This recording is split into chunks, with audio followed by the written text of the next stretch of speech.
I want to disagree with something you said, respectfully, something you said earlier. Oh, That no, is, good, good. Come on, dude, we got a Jewish thing here. so you said that even though you could do a pilpul in the words and sort of like modify, take away the edge of the severity of God's expectation from Abraham, nevertheless, this was a true test for Abraham. I want to say the opposite, nafachu.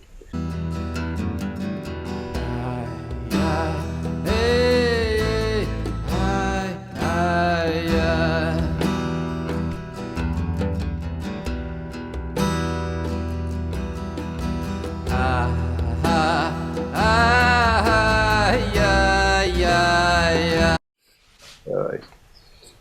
All right. So, good morning, everybody, and boy, we're with the Akeda Parshat Vayera. That's one of those sort of lighting bolt parshas, I think, of the Torah with. Yeah, absolutely. Going to get right into it just to give everyone the setup. But everyone agrees that the 10th and the ultimate test was this test. Everybody knows, even someone who doesn't go to synagogue so often likes to go on Rosh Hashanah and hear the shofar being blown.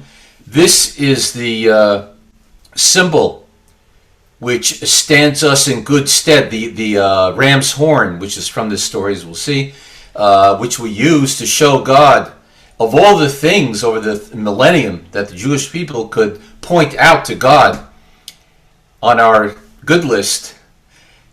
We could think of many things, but yet the one symbol we choose is the symbol reminding God, so to speak, of the binding of Isaac.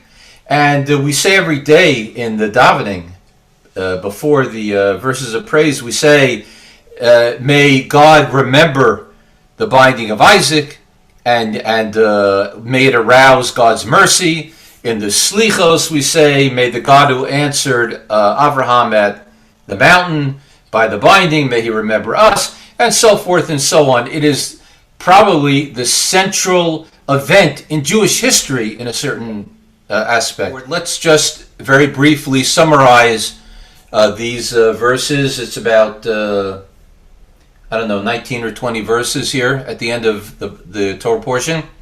Anyway, the story begins. It says, after these events, the previous events, and the previous event happened to be the ninth test where Abraham was asked to send away his older son Yishmael and his other wife Hagar.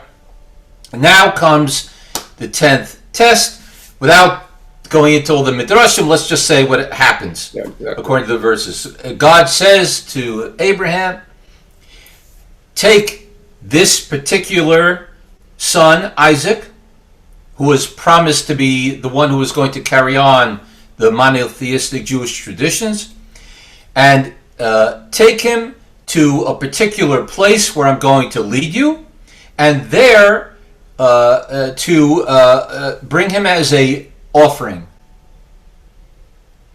The key phrase is that he doesn't say slaughter him, he says bring him as an offering. That's right. They go on a 3 days journey and they end up at Har HaMoriah, which in the future will be the foundation spot in Jerusalem for the holy temples.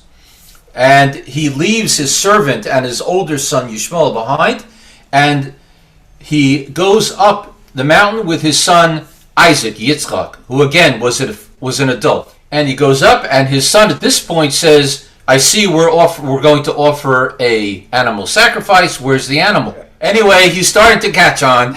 Yeah. Something's up here. Something's going on. Something's going on all of a sudden. And Avram says, don't worry, God will provide what we need, blah, blah, blah. Takes him up, and then at the last moment, I'm skipping around, at the last moment, an angel, the voice comes out of heaven. Yeah. Avram, don't touch the boy, don't bother him, don't do anything. Right. You've passed the test, And if you look over there, you will see a ram caught, the horns caught in the bush. Go, you take out your son, put in the lamb, and so he passes the ultimate test. And that's, I guess, in a nutshell, the story itself. That's right, and that's a segue to the pasuk that we're going to look at, where the angel says, actually it appears twice, and the angel says, "Now I know that you are a God-fearing person." So those are the words, and we'll see. The Kedushat Levi, Rashi and Kedushat Levi will both get into that and what that means. If you want to look up, obviously, again, I recommend that you go to sefaria.org if you want to have the text in front of you. The pasuk we're focusing on is Genesis chapter 22, verse 12.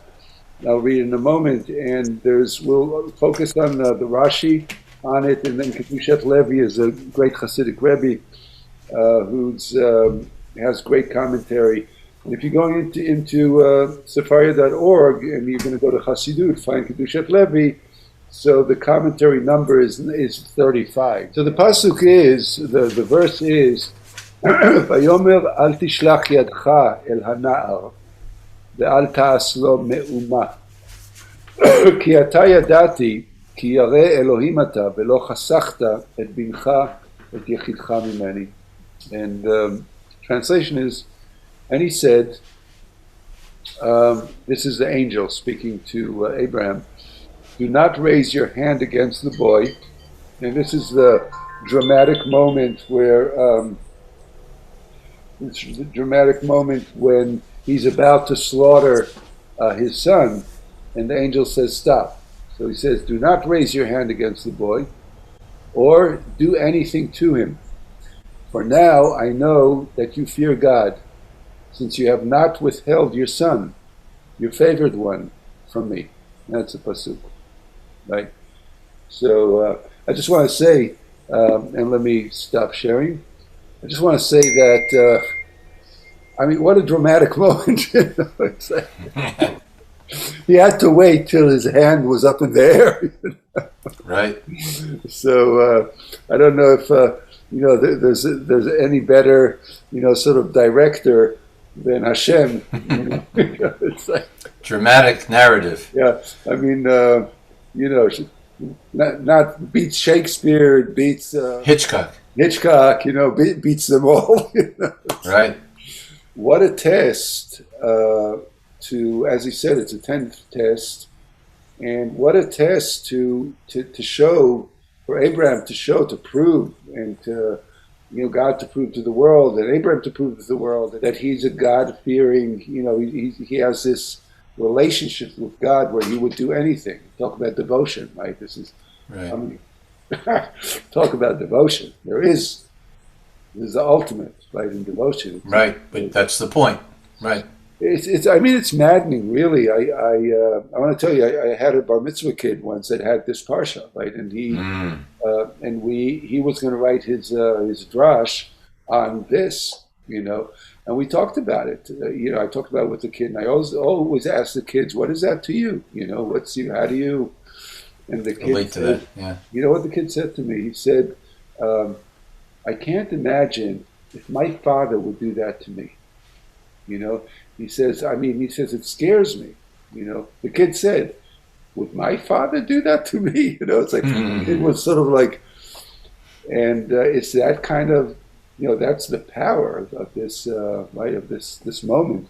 Yeah. It's for a reason that it's become one of the central, the ram's horn becomes the shofar, we have it in the tefillah, we have it in the, Rosh Hashanah. It's for a reason. Right. And not to get, since you're bringing this up now, not to get away from the Kedushas Levi, but this question is what you just asked, is raised by all the Hasidic masters. And the Alter Rebbe, the Baal Tanya, says, wait a minute, we see throughout history Jewish people giving up their lives, sacrificing their lives and their family lives for the sake of sanctifying God's name. We can do it because this guy did it. Avram Avinu, this one act of self-sacrifice for a cause, Right. was the first time was Avram. So because Avram did it, he put in our DNA, we inherit Yeah. this trait. Rashi says, he's bringing from the Midrash. It says, Al tishlach, so do not lay your hand, right? Do not inflict with your hand anything on the child. And Rashi says, what does that mean? Al tishlach, specifically to slaughter him, because we see earlier in verse it says verse 10, Vaishlach Avraham et yado vaikach et hama'achelet lishchot et bno. So Avraham is reaching with his hand to take the knife to slaughter his his son. It's the same word, Vaishlach, right? And then we go to verse 12, and the angel says, Al tishlach, do not reach your hand, right? So we know what he's reaching his hand to. It's the slaughter, right? This is what's about to happen. And Rashi says, here we go. Then Abraham said to God, if this be so, I have come here for nothing. Abraham is complaining.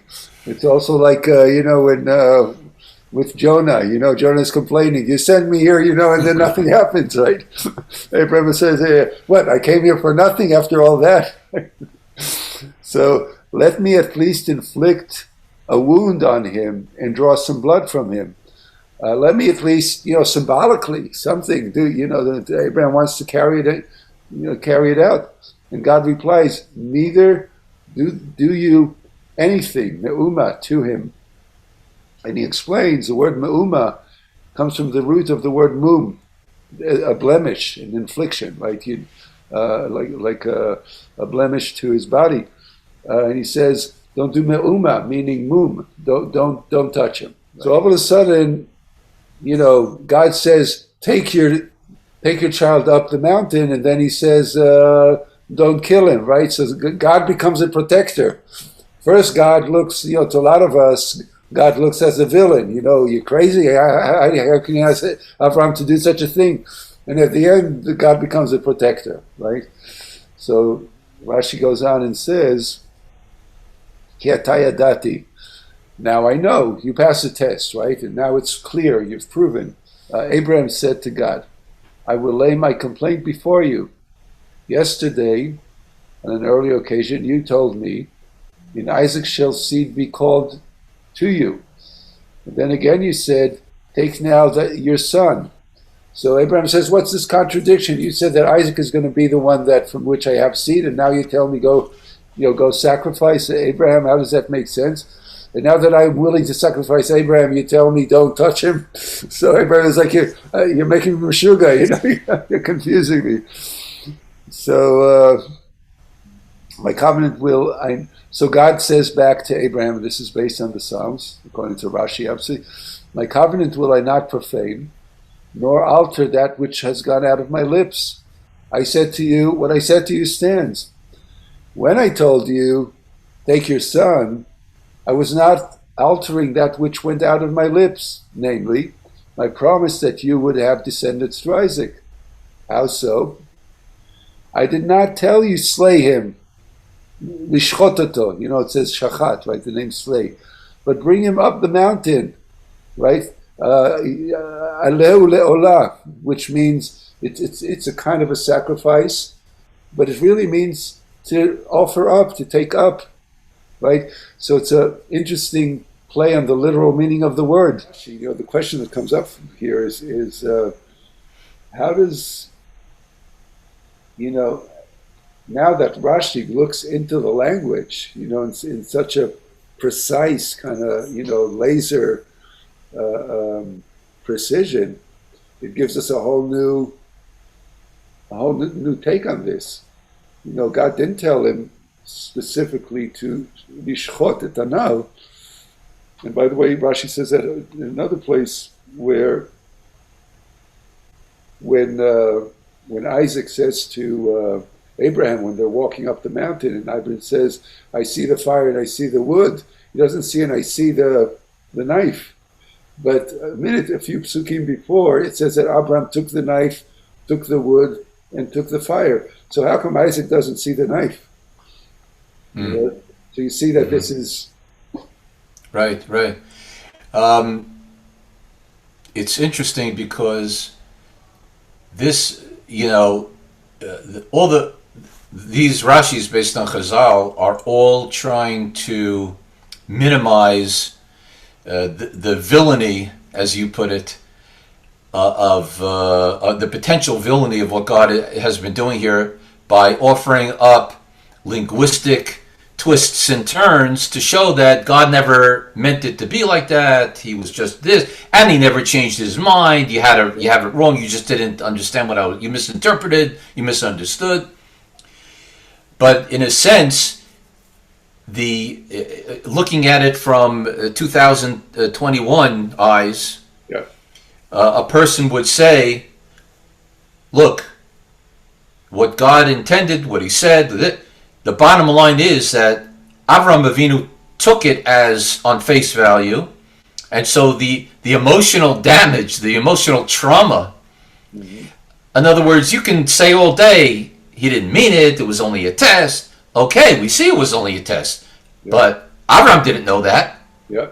And his son, who was about to get shechted, didn't know that. Yeah. So from their point of view, none of this makes any difference, actually. The fact that the language is not precise, it doesn't mean that it doesn't take away from the whole dynamic. To Avram, this was a real. It was real. It was a real stretch. It's a real test. So, yeah. So this is a good segue to the Kedushat Levi. Kedushat Levi says on Ki ata yadati ki arei Elohim ata. Now I know that you're a God fearing. You're fearing of God. And you did not spare your son from me. I said, give me your son. You said, okay. So here's the Kedusha Nevi. נראה בסייעתא דשמיא, יש בית בחינות, אחד שאדם עושה מצווה, שיודע טעם המצוות, בית בחינות. So it looks like there are two kinds of mitzvot. אחד שאדם עושה מצווה שיודע טעם המצוות. One is a mitzvah where a person knows the reason for the mitzvah, the rationale for it. And I think, I forget which is which, but we have chukim, mishpatim, and edut, right? So chukim, you don't know the reason. Mishpatim, you do know the reason. All right. So you have the mitzvot that you know the reason. You know why you're doing it. God has a reason, and you're agreeing with God, and you're buying into the reason. You're doing it. But there's another type of mitzvah where you're doing it without knowing how it makes sense. Doesn't have to make sense to you. You're just doing it. And it's greater, it's a greater level to do a mitzvah when you do not know the reason for it than when you do know the reason. וגדול הוא עושה שביודע הטעם אינו ניכר שעושה המצוות מאהבת הבורא. So when a person does a mitzvah knowing the reason, it's not obvious that they're doing it because they love the Creator. שאפשר מחמת שיודע הטעם הוא עושה. Because it could be that they only do it because it makes sense to them, but there's no real love, no real devotion to the Creator. Right. It aligns with their worldview. That's right. She'en ken oseh bli yediat tam. But it's not the case for the person who does a mitzvah without knowing the reason.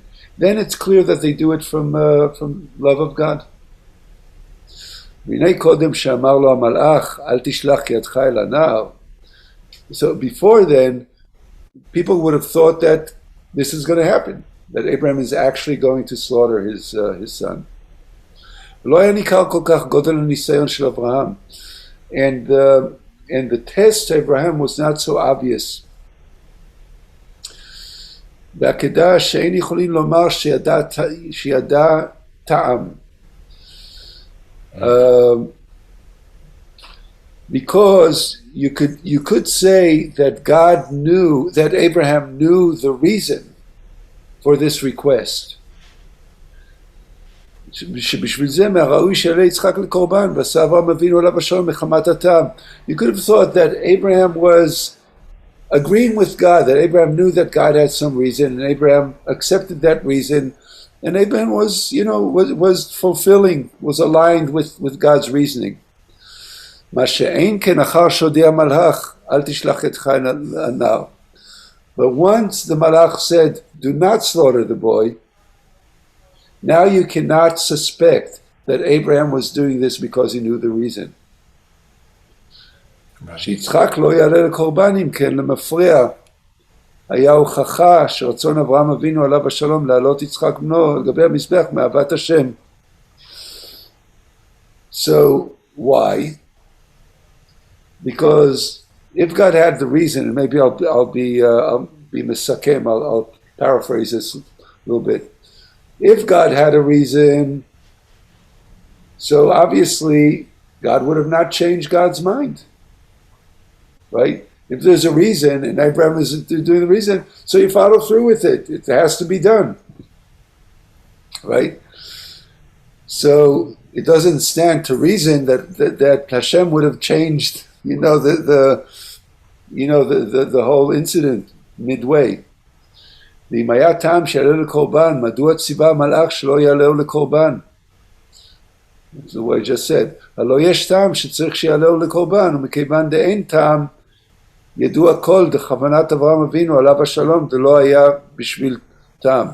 So the whole purpose of stopping Abraham was to prove that there was no rational reason for this other than one thing: to prove, to demonstrate Abraham's complete devotion to God. That's the logic. It's a meta logic. Right. And he's explained. Yeah. I'm sorry? No, go ahead. Yeah. De'en tam. V'lo haya b'shvil tam. Abraham did not do this. It's proven now that Abraham did not do this for a reason. He did not do this because he knew God's rationale. He did not do this because he was aligned with God in being a partner. In fact, he was not a partner. He was just devoted. There was nothing else, pure devotion. דהה מוכחתה דאין טעם שיהיה יצחק קורבן, רק מיראת השם פעל כל אלה. And that's the Kedushat Levi. So, right. That answers the Ata Yadat. Now I know. That's right. He's answering now I know. Why didn't I know before? Because everyone asks the question, how do you know? I mean, this is test number 10, not test number 1. Right. When he volunteered to go into a fiery furnace, that didn't show that he was God-fearing. That's right. So they ask. So he's saying no now, because, and he cites a beautiful interpretation of why only now has it become revealed that Abraham is a God-fearing. There can be no ulterior. There's no other option. Motivation. There's no other option but to say we're left with God-fearing, simply out of awe of the Creator. That's right. That's right. Yeah. So it brings the question of ultimate devotion, and I think for most of us, it's kind of a little bit of an abstract. A lot of us, we want to be, when you want to have a relationship with Hashem, it's there's something I want to say. For most people, for most of us, Beinonim, we're sort of, like before Rosh Hashanah, we talk about, there's a Tzadikim Gmurim, Rashaim Gmurim, and there's a Beinonim. So, okay, so I'm guilty as charged, I'm a Beinoni, So a lot of this is aspirational for most of us, Yeah, I wanna love God, I wanna fear God on a good day, on a good day maybe sometimes, right? And here there's Abraham, who's the model of the ultimate, you could say, Tzaddik Gamur. So you're saying that there's an Abraham, there's a pintel Abraham in each, in every Jew. That's what I'm trying to say. Yeah. Yeah. No, yeah, no, I hear that because there's a way that we, again, it's the Jewish DNA. There's a way that all of this is somehow included in, and you could say in a deep unconscious way. You know, Jung coined the term the collective unconscious. You know, so Mm. Jews, our collective unconscious, you know, whether we are steeped in Torah study or not, but the collective unconscious holds this, you know, this. I don't want to say story. Story is a little simplifying, but this energy, you know, this Abraham energy, you could say, that's that's in there, and we should never be tested. Um, but but there are those moments. You know, I'll tell you, I remember when I was young, um, you know, sort of seeking, and my background is not a religious background. And when I started as, studying and listening to, you know, lectures by this rabbi and that rabbi, and reading books, etc. And I remember there was one rabbi I listened to, and he told the story of, of when the Nazis come into a synagogue in, you know, in Europe somewhere, and they take out the Torah scroll and they throw it on the ground, and they tell the congregation, you know, they're all, you know, standing there with their guns, and they say, walk over, you know, walk, step on the Torah, right? And there's one guy who would come once a year, and, you know, Rosh Hashanah, Yom Kippur would come, and, you know, everybody else, the rabbi, you know, everybody else in the, you know, all the regular minyan goers are stepping on the Torah, you know, because they don't want to die. And the one guy, he said no, and they shot him, right? So, I remember, you know, hearing the story, and I'm a young man, and, you know, I'm trying to figure out where I stand and all that. And the question was, why would the person who doesn't really spend their time in Torah and doesn't really, you know, are not really that involved, but at the moment of you could say, and again, God forbid, we should never be tested, and I don't know what a true test is, but certainly to the observer from the outside, it looks like the true test, right? And the man says, no, I'm not going to do this, Hmm. and gets himself shot. And the question is, why? Why would somebody have that flip? You know, I like what you're saying. You know, I like what you're saying about the Pintel Abraham. You know, there's a piece of that in everybody, and you never know when that's going to be drawn out. Uh, Hmm. you know, but thankfully that's not, you know, this not doesn't happen every day. But Abraham was the model. That was the first step in that direction, you could say, or Absolutely. like that. And you know, today it doesn't necessarily have to be stories like you just said. Today it could be on a different level altogether. For today to access that, it could be, what am I willing to sacrifice of the comfort zone of my life to examine my Judaism, my Jewishness? You know, what is Shabbat? You can't answer the phone, and you can't get that. Maybe that for us today is a sort of Yeah. self-sacrifice. Now, I'm not comparing the two, but I'm saying that maybe for where we are in the world in our time, that maybe that would be a way of expressing Right. our internal Abrahams. But look, you know, I like what you're saying because, you know, who am I attached to more than my son? You know, literally, I'm saying metaphorically also, but who am I attached to more than my child, right? And for some of us, I get attached to this sometimes more than my child. You know, it's my child will talk to me, and I'm like, I can't pay attention to you because I have something I'm attached to more. You know, so can I sacrifice the thing I'm attached to? You know, for the sake of a greater, you know, a divine Mm. opportunity, you know, divine realm. You know, Right, right. So that's beautiful. We brought it full circle, and I think I've come to a beautiful new understanding of the whole binding of Isaac. Is that sort of akin to something in the Eastern traditions of becoming of non-attachment and non-attachment. How far am I? And this was a symbolic. This story symbolizes the willingness and the difficulty, but the willingness of detaching Right. from the ultimate in physical attachment. That's right. That's right. That's right. That's right. Mm-hmm. But I want to say something before we end, Rebelli, because I want to disagree with something you said, respectfully, something you said earlier. Oh, no, good, good. Come on, dude, we got a Jewish thing here. So you said that even though you could do a pilpul on the words and sort of like modify, take away the edge of the severity of God's expectation from Abraham, nevertheless, this was a true test for Abraham. I want to say the opposite, na'afochu. I want to say that when the Kedushat Levi and the sages, tell us that actually God never meant for Isaac to be killed in the beginning, that gives me comfort. It gives me comfort. It's, it helps me be more God-loving. Because there's a place in me that needs my God to never want a child to be, harmed. Right.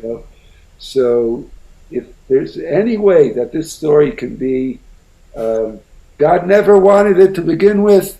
Right. I'm You'll good. take it. Good. I'll take I hear you. I hear you. Maskin. Okay, so just want to say that because, for me and and I know for a lot of our viewers too, this story is so fraught, and it has to be redeemed. It's like for all of those who say they have a broigas, like an anger with God because of them, I want to say, listen, it's not the way it looks. And Kedushat Levi helped me. Yeah. Good. Excellent. And Rashi and the sages, it was meant to end this way.